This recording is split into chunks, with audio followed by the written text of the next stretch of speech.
जिला कांग्रेस कमेटी के द्वारा आयोजित श्रद्धांजलि समारोह के अंदर मैं अपनी तरफ से नमन करता हूं और याद दिलाना चाहता हूं देश में पंचवर्षीय योजना का दौर, याद दिलाना चाहता हूं देश के अंदर गुटमृग आंदोलन का दौर, याद दिलाना चाहता हूं कि जमशेदपुर का टाटा कारखाना और बाखड़ा की बात, एम्स की आई बात, जो शिक्षा जगत में के अंदर और सैन्य के अंदर जो उभर के आया, ऐसे व्यक्तित्व ने जिन्होंने हमारे राजस्थान के नागौर से पंचायत राज की स्थापना की थी, ऐसे व्यक्तित्व के धनी को हम लोग नमन करते हैं, उनके प्रति श्रद्धांजलि अर्पित करते हैं। और आज इस दौर में तमाम लोगों को आप लोगों के माध्यम से निवेदन करना चाहता हूं, वो फासिस्टवादी ताकतें जो सुबह सुबह व्हाट्सएप यूनिवर्सिटी के अंदर जो अनगढ़ जो आरोप लगाते हैं, उनको याद नहीं कि 13 साल का जीवन पंडित जवाहरलाल नेहरू ने जेलों में बिताया है और जेलों में बिताए नहीं उनकी। आज अगर हम सोलर को लगाते हैं तो आपके 5,000 10,000 तक के जो बिल हैं वो आपके 90 to 100% तक खत्म हो जाते हैं। हमसे प्लांट लगवाएंगे और 78,000 की सब्सिडी आपके अकाउंट के अंदर आपको मिलेगी। पंडित जवाहरलाल नेहरू ने जेलों में बिताया है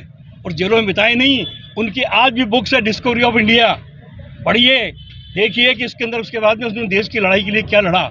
और तो और मैं निवेदन करना चाहता हूँ कि अजमेर के कलेक्टर का एक वोट है, मेरे मोहल्ले के अंदर रहने वाले गरीब व्यक्ति का एक वोट है। ये समानता का अधिकार लोकतंत्र को मजबूत करने के लिए किसी व्यक्ति ने दिया था तो पंडित जवाहरलाल नेहरू ने दिया था, कांग्रेस पार्टी ने दिया था। मैं इस मौके पर उनको नमन करता हूं और आप तमाम लोगों से उम्मीद करता हूं कि इनके बताए मार्ग पर चलकर देश अपने विश्व के रूप के अंदर फिर पुनः अपने खोए हुए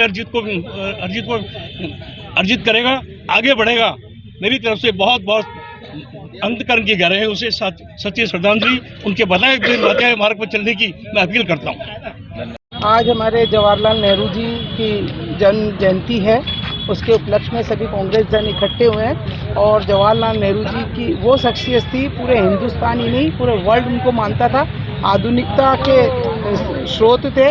और उन्होंने देश में जब देश आज़ाद हुआ तो देश आज़ाद होने से पहले भी उन्होंने बहुत कठिनाइयों को झेला। 13 साल तक वो जेल में रहे और जेल में रहकर उन्होंने डिस्कवरी ऑफ इंडिया की बुक्स लिखी और उन्हें पूरे हिंदुस्तान घूमकर उन्होंने देखा हिंदुस्तान की क्या हालत है, क्या दशा है। उस ध्यान को रखते हुए उन्होंने देश में विकास के कार्य किए, उन्होंने बड़े बड़े बांध बनवाए, उन्होंने बड़ी बड़ी फैक्ट्रियाँ खुलवाई, स्कूल खुलवाए, विश्वविद्यालयों की स्थापना करी। जो आज हमारे विश्वविद्यालय चल रहे हैं, मेडिकल कॉलेज चल रहे हैं, वो सब उनकी दूरदर्शिता का परिणाम था। तो ऐसे जो 21वीं सदी के निर्माता कहलाते हैं उनके लिए हम बहुत नमन करते हैं। और हम ये चाहते हैं हम कांग्रेस के पार्टी के लोग उनकी पद चिन्हों पर चलकर इसी तरह से देश की सेवा करेंगे, पार्टी की सेवा करेंगे। ये आज उनकी जयंती पर हम यही संकल्प करते हैं कि देश एकता के सूत्र में बंधे और हम एकता के सूत्र में बांधने के लिए हर संभव प्रयास करेंगे, देश में शांति अमन चैन बनाए रखें। धन्यवाद। जय हिंद, वंदे मातरम। के जन्म तिथि पर मैं उनको श्रद्धांजलि अर्पित करता हुआ उनका आभार व्यक्त करता हूं कि उन्होंने नेहरू जी आधुनिक भारत के निर्माता थे।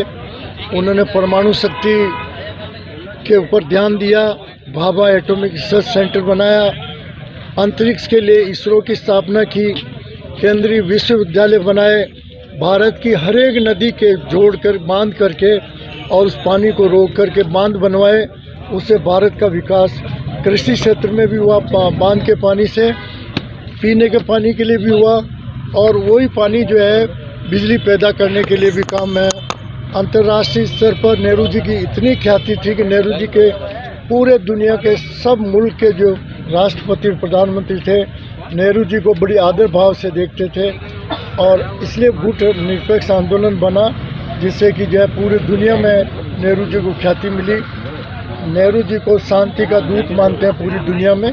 आज उनकी आवश्यकता थी, ऐसे दो जगह महायुद्ध की स्थिति बनी हुई है, वो होते तो इसको समाप्त कर लेते। धन्यवाद। श्री राजस्थान स्वीट्स एंड नमकीन, जहां है शुद्ध देसी घी से निर्मित 100 प्रकार की मिठाइयां एवं 70 प्रकार के नमकीन और उच्च क्वालिटी के ड्राई फ्रूट्स के आकर्षक गिफ्ट पैक। मदार गेट